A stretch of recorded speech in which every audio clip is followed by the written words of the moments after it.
Wow, cyber attacks are becoming such a big issue that most major corporations are making it a important part of their risk analysis, their business production process, and even their executive staff.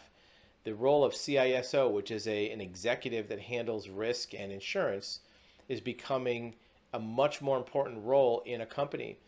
What's happening is cyber liability insurance is becoming almost an expected part of a responsible company's risk profile. Just like you wouldn't go without fire insurance or work comp insurance. Companies are realizing you cannot have a viable business without having cyber liability coverage. The coverage, in addition to paying if something goes wrong, also plays an important role of prevention. They have active monitoring in most cases. They also have a response team. So organizations, even if they don't think they're at risk of a cyber attack, are seeing the news. Non-tech companies are getting hit all the time. Restaurants, building companies. We had a cement plant that was attacked the other day. And they're realizing that just because you're not a tech company doesn't mean you're not at risk for a cyber attack. And it can really put a crimp in your business. As we've talked about before, a cyber attack might end up with a company having to go out of business. 60% of companies that have a serious cyber attack go out of business within 2 years.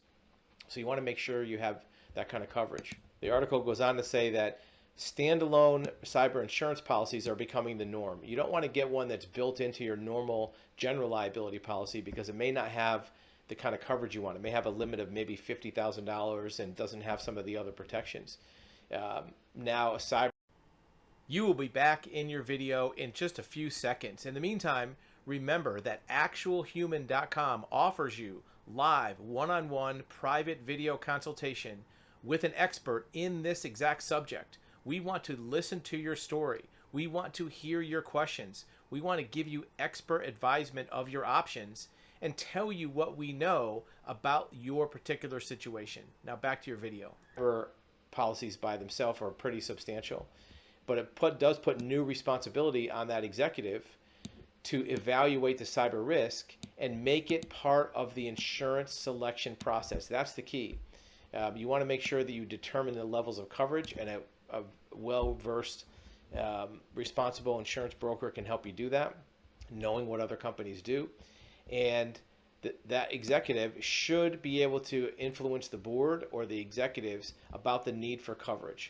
You shouldn't be shut down or silenced because you're telling your board that you need to have insurance coverage. The threats are big, and every week, every month, there's more and more cyber attacks you're reading about in the news, and every company is at risk. So this is becoming a much larger piece of the puzzle for corporations. It affects your sales, it affects your marketing, your business development, and how fast you grow. So don't look at it necessarily as just a pure expense. It's part of your business development to make sure that you're not going to be at loss.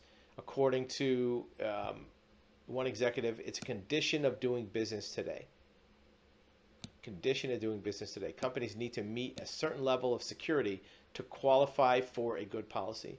So make sure that you're at least applying for insurance policy on the cyber side, because if you're not approved, that means the insurance company sees you at too high of a risk, and maybe you want to work on some things internally to at least to become a better risk for your insurer. If you have questions, you can reach us on our website, riskcoverage.com. We also have consulting available if you'd like to discuss it with a licensed insurance agent. Thank you for watching another video at actualhuman.com and describe.tv. Remember, if you have questions or comments about our videos, put them in the link below.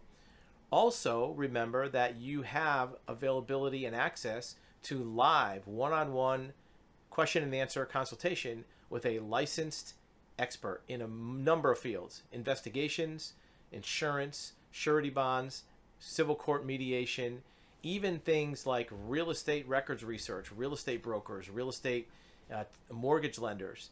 In addition, you're going to find that experts are available in business segments, business development, marketing, advertising, certified licensed experts. So if you do find this content valuable and you want to delve more deeply into a subject, you can't ask YouTube a question, right? But if you want to talk to somebody live, an actual human, use the link below. Thanks for watching.